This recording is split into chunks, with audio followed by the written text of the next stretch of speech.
Have you ever wondered what would happen if your ordinary flight suddenly turned into a nightmare in the sky? Imagine sitting back in your seat, sipping a cup of coffee, when in the blink of an eye, masked men storm the aisle with weapons, voices trembling yet full of rage, and everyone around you breaks into panic. But what if, in the middle of that chaos, one person, just one calm soul, stood tall, unshaken, and managed to change the fate of everyone on board? Today's story is about one such unforgettable moment, when terrorists seized a plane, and the pilot saw a woman's quiet courage rewrite destiny. Before we dive in, make sure to subscribe to the channel, because stories like this are meant to leave you on the edge of your seat. You won't want to miss what happens next. The flight had taken off just like any other, families with kids, businessmen tapping away on laptops, and couples holding hands as the engines hummed steadily. The pilot, Captain Harris, had flown hundreds of flights in his 20 years of service. For him, today was routine. Clear skies, stable winds, no turbulence expected. Passengers laughed, flight attendants moved gracefully through the aisles, and everything seemed perfect. But perfection rarely lasts. It began subtly, a shuffle in the back rows, a raised voice, then another. People thought it was an argument between passengers. But within seconds, the truth hit like a storm. Four men stood up, faces hidden behind scarves, guns raised high. Their leader, tall and sharp-eyed, shouted in a heavy accent, "This plane is ours now.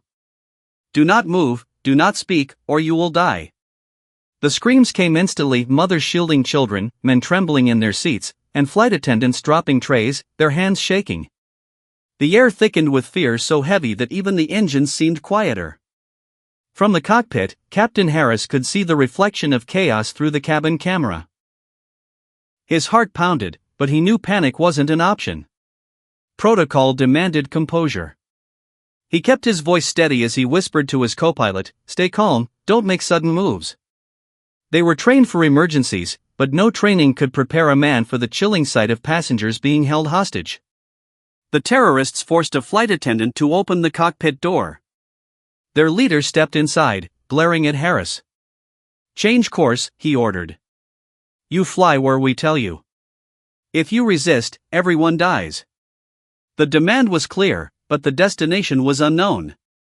Meanwhile, in row 14, seat B, sat a woman unlike anyone else on board. Her name was Dr. Elena Moore, a psychologist who had worked in war zones, dealing with trauma and negotiating with violent groups. While everyone around her cried, prayed, or begged for mercy, Elena sat still, her face calm, her eyes steady, watching every detail. Fear didn't paralyze her, it sharpened her.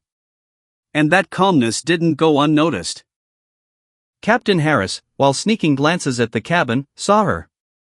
Among hundreds of terrified faces, hers stood out like a lighthouse in the storm. She wasn't trembling. She wasn't panicking. She was observing, thinking, calculating. At first, Harris couldn't believe it. Was she insane? Or did she know something he didn't? The terrorists grew restless. One of them shouted, waving his gun recklessly, threatening a young boy who wouldn't stop crying. The mother begged desperately, but the boy's sobs only grew louder. Everyone waited for the worst. And then Elena spoke. Her voice was soft, steady, and carried no fear. "Please," she said, looking directly at the gunman, "the child is just scared. He means no harm." The entire cabin froze. No one had dared speak until now. The gunman's hands trembled, but for some reason, he hesitated. Maybe it was the way Elena spoke, not challenging, not begging, but firm and compassionate. The leader barked at his man to stand down, and surprisingly, he did. The boy was spared. That was the first moment people realized, this woman was different. As hours passed, Elena continued observing. She noticed the terrorists' body language, their tone when they spoke to each other, a hierarchy between them. She could tell which one was impulsive, which one was hesitant, and which one held the real power. Quietly, she began to engage them, not with defiance, but with controlled empathy. She asked if they needed water. She reminded them that hurting innocents would bring nothing but more suffering. Slowly, her calmness became contagious. Passengers who had been shaking with fear began to breathe easier, as if her presence alone was anchoring them. Captain Harris kept communicating with air traffic control in code, stalling for time. But deep down, he knew Elena's role was becoming crucial. He had no weapons, no security team, no army at his disposal. All he had was the steady courage of one woman. At one point, the terrorists demanded fuel at a remote airfield. They threatened to kill a passenger if denied. Elena seized that moment. She stood up, not suddenly, but carefully, hands visible, her voice calm. "If you kill someone, you lose all control," she said to the leader. "But if you show mercy, you prove strength. Everyone will listen to you more." The leader narrowed his eyes at her, suspicious but intrigued. Nobody had ever spoken to him like that, not with fear, but with reason. He lowered his weapon. Hours dragged like days. Tension rose and fell like waves. But Elena never broke.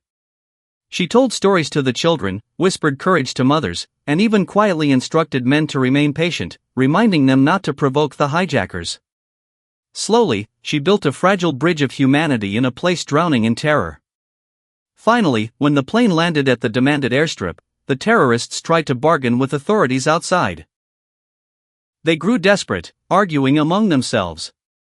That's when Elena made her move. She approached the leader and said, "You don't want this to end with blood.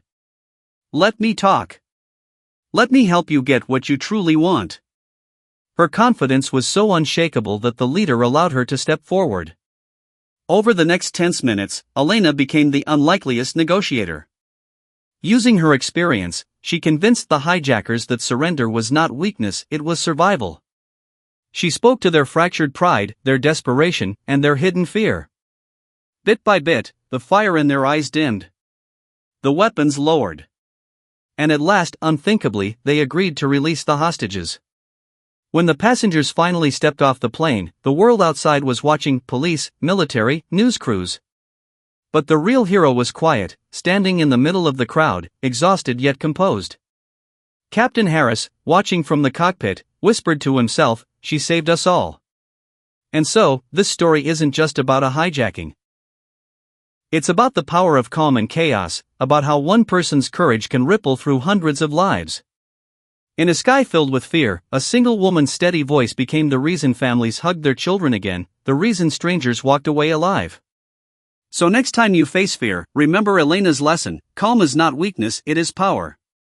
And if stories like this inspire you, keep you hooked, and remind you of the strength hidden in ordinary people, then make sure you hit that subscribe button.